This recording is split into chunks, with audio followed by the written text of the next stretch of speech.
आज हम जिस विषय पर बात करेंगे वो है क्रोध। क्रोध वो भावना है जो हमारे सारे जीवन को घेर कर रहता है। क्रोध को ना उम्र की मर्यादा है, ना ही ज्ञान की। कब, कहां और किस कारण से क्रोध पैदा हो जाए वो कोई नहीं जानता। और जब क्रोध जन्म लेता है तो तुरंत ही विचार करने की शक्ति खो जाती है। बुद्धि पर अंधकार छा जाता है।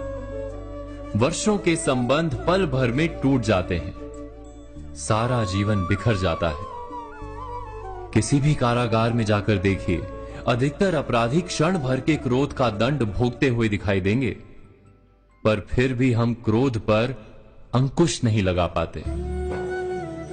बार बार हम क्रोध ना करने का प्रण तो लेते हैं, पर बार बार हमसे क्रोध हो जाता है। ये क्रोध वास्तव में क्या है, क्यों जन्मता है और क्यों अंकुश में नहीं रहता? उदाहरण के लिए आप एक बालक को देखिए।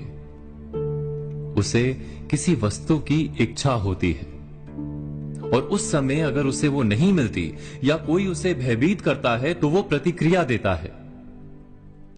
बालक की प्रतिक्रिया क्रोध है, क्योंकि बालक निर्बल है, निसहाय है।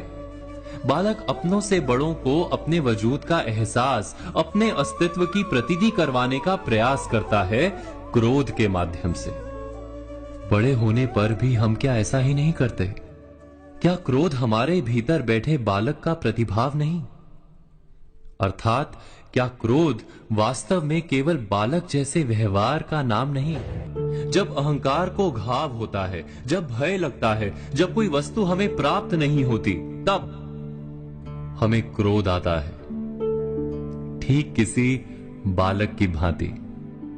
हम जानते हैं कि आईने के सामने खड़े होकर मुंह बनाने का खेल बालकों को शोभा देता है, बड़ों को शोभा नहीं देता। फिर भी हम बालक की भांति क्रोध करना बंद नहीं करते। हम अनुभव से जानते हैं, दूसरों को देखकर बता सकते हैं कि क्रोध से कभी कुछ प्राप्त नहीं होता।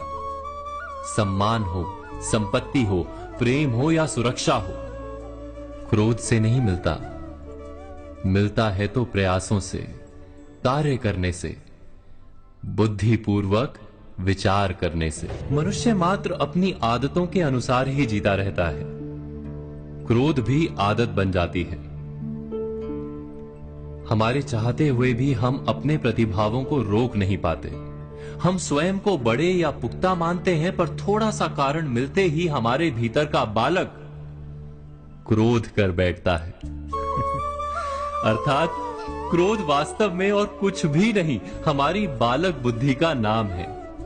जैसे ही हम इतना स्मरण में रखें कि हम बालक नहीं, बालक जैसा व्यवहार हमें शोभा नहीं देता, वैसे ही क्रोध स्वयं ही बंद हो जाता है।